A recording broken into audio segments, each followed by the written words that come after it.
दिक्कत नहीं है। अब हमें सबसे पहला काम क्या करना है, ध्यान दीजिएगा। अब हमारी प्रत्याशीवार गिनती होगी। ये हमने बंडल बना लिया, बंडल क्या बनाया, पदवार बना लिया। पदवार बंडल बनाने के बाद अब हमको जो है इसको प्रत्याशीवार छांटना है।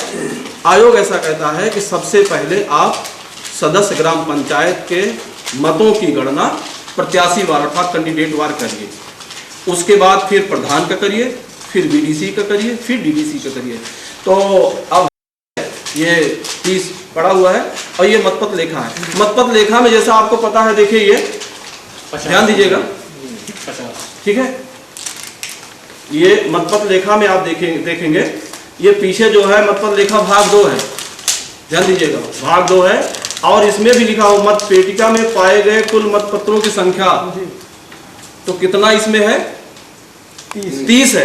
तो हम यहाँ पे 30 लिख दिए, 30 लिख दिया, गणना पर्यवेक्षक ने 30 लिख दिया। यदि कोई अंतर हो तो उल्लेख करें। कभी कभी ये भी हो सकता है पीठासीन अधिकारी महोदय से कहीं कुछ त्रुटि हो गई हो, अगर कोई अंतर है तो कोई बात नहीं है, उस अंतर को लिखेंगे और अपने एआरओ सर को उसको रिफर करेंगे। तो यहाँ पे कोई अंतर नहीं है। हमारे मतपत्र लेखा में भी आप देख लीजिए, देखिए 30 और 30 मतपत्र ये मिले भी। तो यहाँ पे कुछ नहीं, यहाँ पे हमने जो है निर्णय लिख दिया और स्थान हमने लिख दिया पूरे भारत और दिनांक 2 मई को चूंकि मतगणना होगी।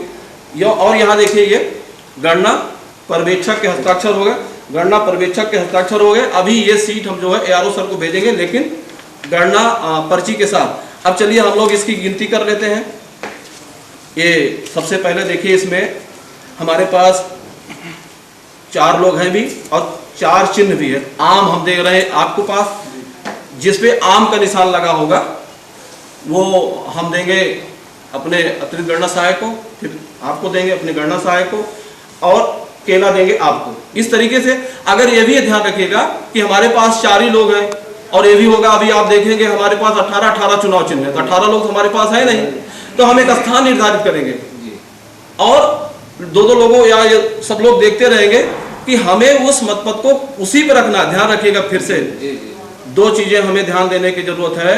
हमारे जो भी मतगणना सहायक और जो हमारे पर्यवेक्षक मतगणना के काम को 2 मई को करेंगे, ध्यान रखेंगे जब हम प्रत्याशीवार इन मतपत्रों की छटाई कर रहे हैं उस समय हमको ध्यान ये देना है कि जिस चुनाव चिन्ह पे मतदाता ने निशान लगाया है उसको एक जगह कलेक्ट करना है। क्योंकि जरा सा भी अगर हम इधर का उधर करेंगे तो जो हमारे एजेंट हैं उनका हमारे ऊपर अविश्वास बढ़ेगा। तो हमको बहुत ध्यान रखना है और गिनती बहुत ढंग से करनी है। बाय द वे कोई कंडीशन ऐसा होता है कि हमको फिर से गिनती करना पड़े और हमने एक बार गिना है उसमें 50 है, तो हर हालत में 50 होना ही चाहिए, उसको हम 2 बार कर लें कोई दिक्कत नहीं है। तो ये हमको ध्यान रखना है। केला सर के पास रहेगा। अब यहाँ दिखा देंगे हम, ये देखिए, देख लीजिए केला हम ऐसे दिखा देंगे कि ये जो एरो क्रॉस का मोहर है केले पे लगा हुआ, तो केला हमने सर को दे दिया। ये देख लीजिए एक बार, कैमरा भी देख रहा है, ध्यान रखेंगे कैमरा ब्लॉक ना हो। और हम अपने एजेंट को आम जो है आपको दे दिया। और एक देखिए ये कोई निशान लगा ही नहीं है, लगा है देखिए मतदाता ने क्या किया, सही का निशान लगा दिया। तो इसको मैं ऐसे यहीं पे रख देता हूँ। ये चूंकि एरो क्रॉस नहीं लगा, इसका मतलब इनवैलिड की स्थिति में आएगा, संदिग्ध मतपत्र में जाएगा। ये देखिए ओखली है, सर के पास ओखली हो गई, ये ओखली है, देख लीजिए ओखली हो गई। और ये भी देखिए ओखली हो गई।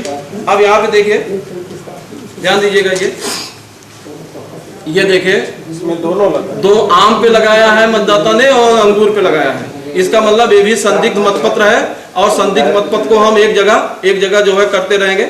एक जगह हम अभी इकट्ठा कर रहे हैं संदिग्ध मतपत्र को। ये देखिए ओखली यहाँ पे रख दिया, आम आपको दे दिया, आम आपको दे दिया। यहाँ पे देखिए ये मतदाता ने 2 निशान एक ही चुनाव चिन्ह पे लगाया है, तो ये वैध है, ये गलत नहीं है, क्योंकि एकदम स्पष्ट है कि इन्हीं को देना चाह रहे हैं, आम को ही, और 2 बार उन्होंने लगा दिया, तो ये वैध की श्रेणी में आएगा, इसमें कोई दिक्कत नहीं है। और ये देखिए आम, ये भी कोई दिक्कत नहीं है। ये देखिए ये यहाँ पे आप देखिएगा,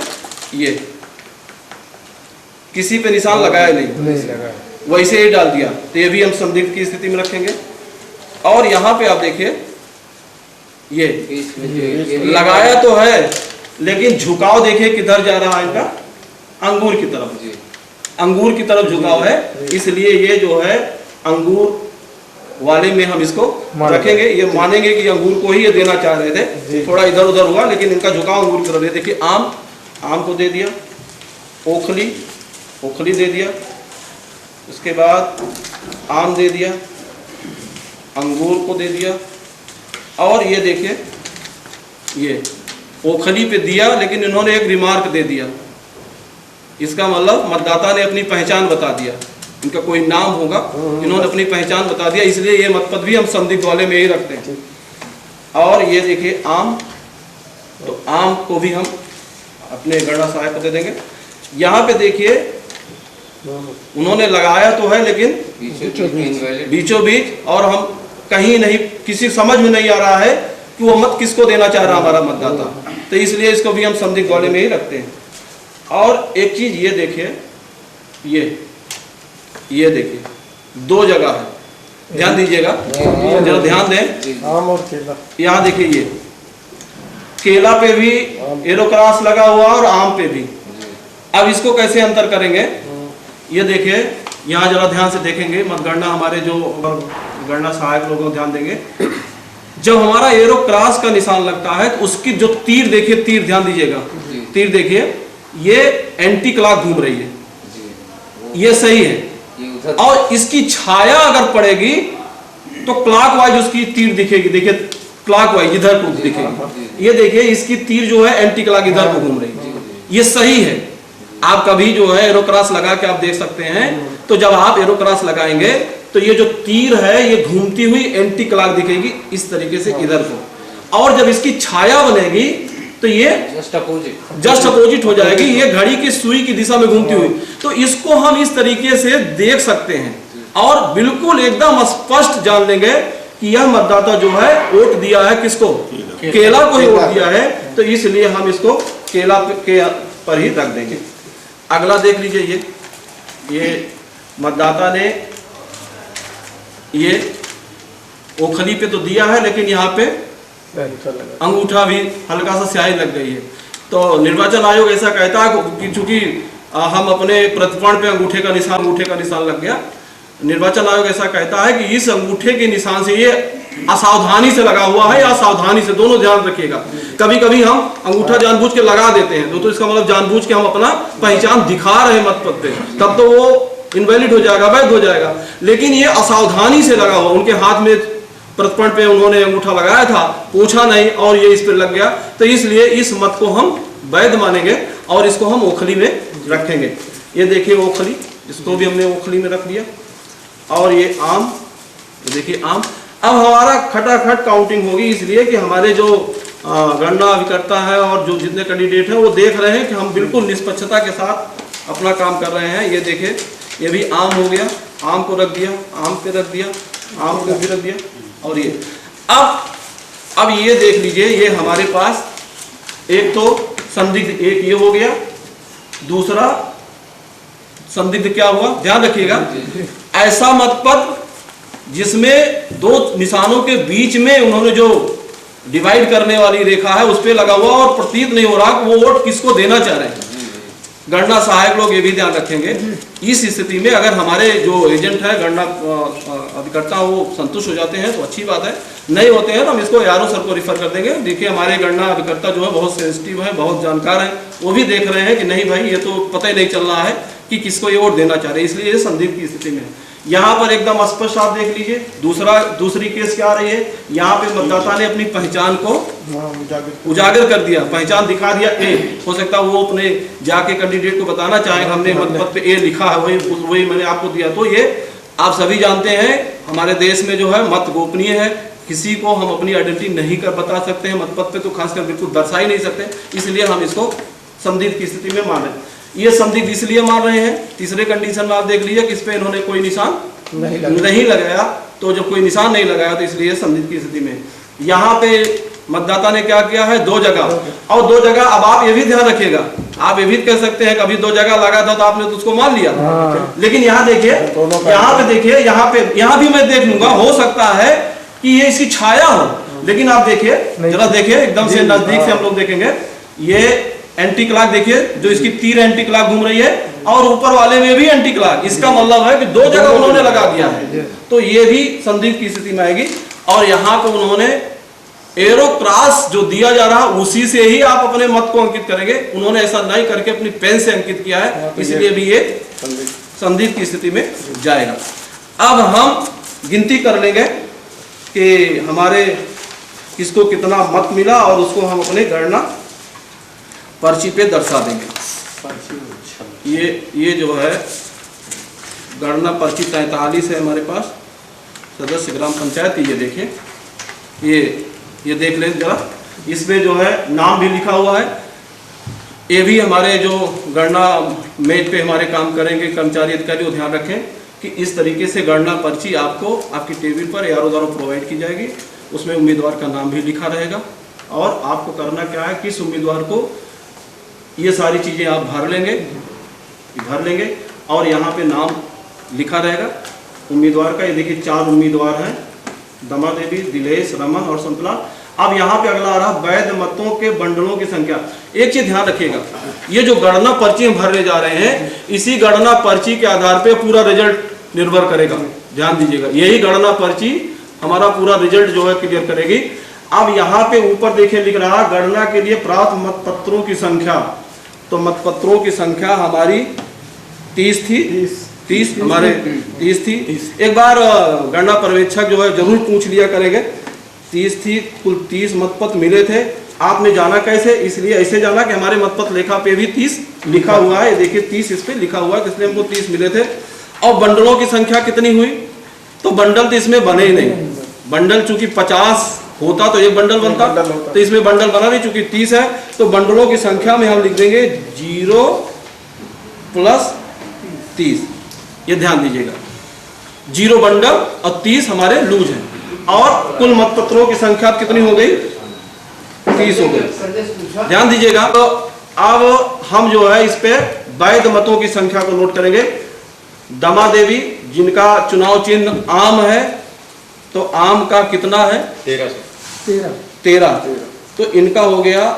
बंडलों की संख्या देखिए, फिर लिख रहा हूं बंडलों की संख्या, मैं चाहूंगा कि इसको एक बार जरा सा आप देखेंगे, 0 + 13 लिखूंगा, 0 बंडल है + 13। और दूसरा ओखली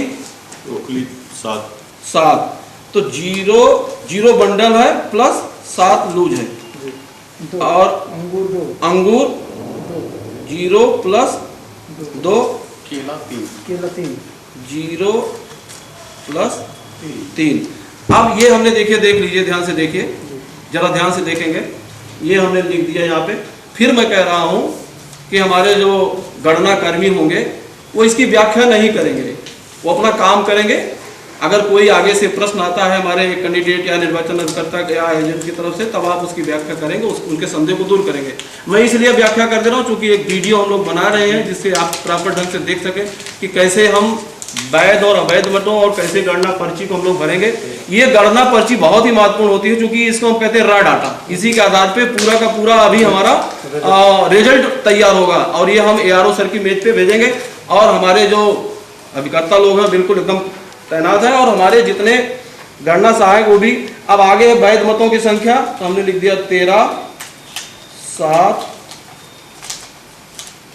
2 और 3। तो ये 13, 7, 20, 5, 25 हो गए हमारे। और 1, 2, 3, 4, 5 हमारे जो है संदिग्ध हो गए। कुल मत पड़ा था 30, जिसमें 25 तो हमारे वैध पाए गए। और संदिग्ध मतों की संख्या देखिए, इसमें लिखा हुआ संदिग्ध मतों की संख्या 5 हमने लिख दिया, और स्वीकृत कर दिया, इन्हीं 5 को हमने अस्वीकृत कर दिया। और अब हम यहाँ पे वैध मतों की संख्या को लिख देंगे 25। ये, और यहाँ पे गणना पर्यवेक्षक जो है अपना हस्ताक्षर कर देंगे। ये देख लीजिए, ये गणना पर्ची हमारी तैयार हो गई है। और यहाँ पे अब ARO सर की दस्तखत होगी, और ये गणना पर्ची, और ये देखिए ये आपने लिख दिया अवैध 5, और इस पे भी आप लगा देंगे ये। और इसके साथ अब ध्यान रखिएगा, अब ये दोनों चीजें, ये मतपत्र लेखा वार्ड 5 का और गणना पर्ची सदस्य ग्राम पंचायत वार्ड 5 का ये, और जो हमारे वैध मत है वो पदवार सबका एक साथ, ये देखिए, ये देखिए, ये सारा कैंडिडेट वार वैध मत, अवैध मत, और ये मतपत्र लेखा सदस्य ग्राम पंचायत का, और ये गणना पर्ची, ये 3 चीजें ध्यान रखिएगा। अब ये 3 चीजें हम भेज देंगे ARO के मेज पे।